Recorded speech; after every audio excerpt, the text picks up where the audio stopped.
Hi, my name is Baker Brainard, and welcome to my project, The Lie of the New World. So, to start off, the title of this map is A New, More True, and Complete Description of the Whole World, first published by Alonso de Santa Cruz in 1542. So, the purpose of this map was to really get a newer description and map of the New World, North and South America at the time. So the scale of this map is 1 to 34 million, and it's comprised of three different pieces of parchment paper that, when combined, are 31 by 57 inches. So I thought this map was particularly interesting because of the way it's split into the northern and southern hemisphere instead of the typical Mercator projection that we're used to seeing when you look at a global map. So each hemisphere is made out of 36 globe segments, and each globe is 39 centimeters in diameter. And it was acquired by Swedish historian Johann Gabriel Sparwenfeld while he was in Spain in 1689. So it is now owned by the National Library of Sweden.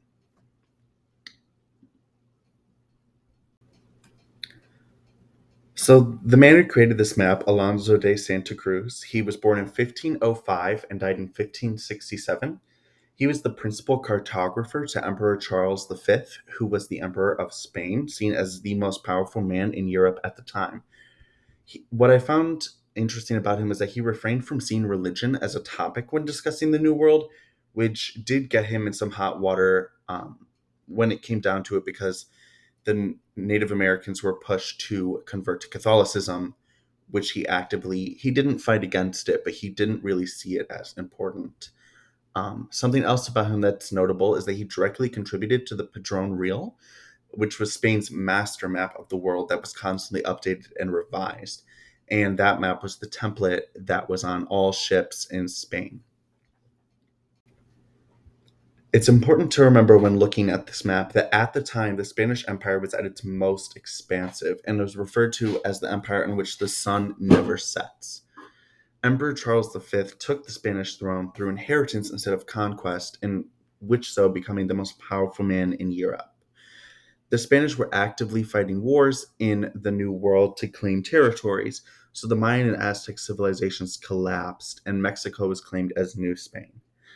Whether intentional or not, with people from Europe coming over to the New World, smallpox was brought here, of which the Native Americans had never seen, so had no natural immunity. Smallpox ravaged through the Native American population, which created a large labor shortage. This created the start of the Atlantic slave trade. So, before we jump into what I believe the lie of the New World, just a quick look back at this map. I'm going to be pulling details from it, small little drawings. You can see that the map and the contents are covered in these small little details, and I'll be pulling from those.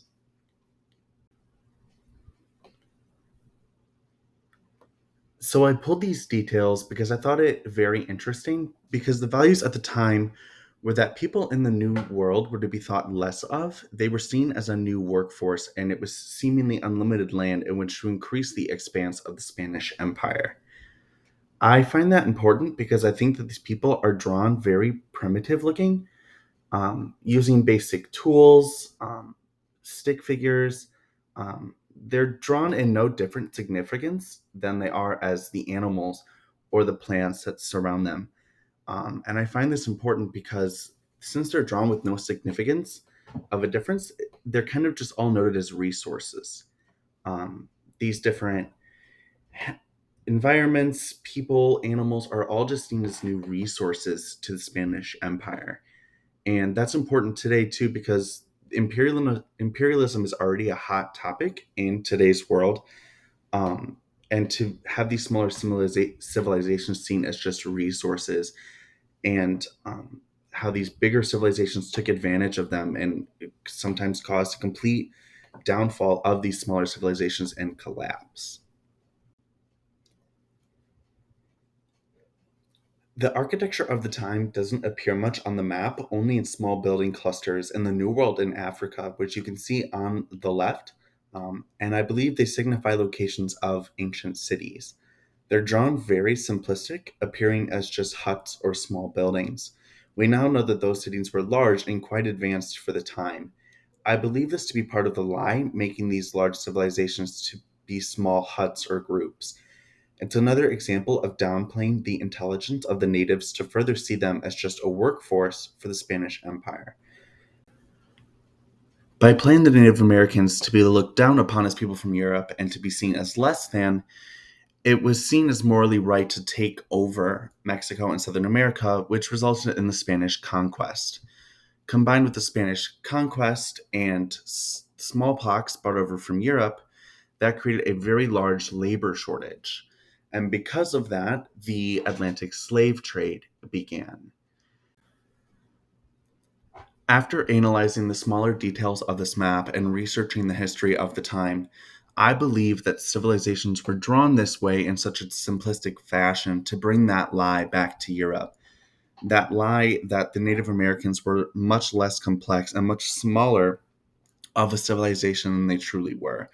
That helped to justify the Spanish conquest, um, Atlantic slave trade, and many consequences and mass murder of these Native Americans.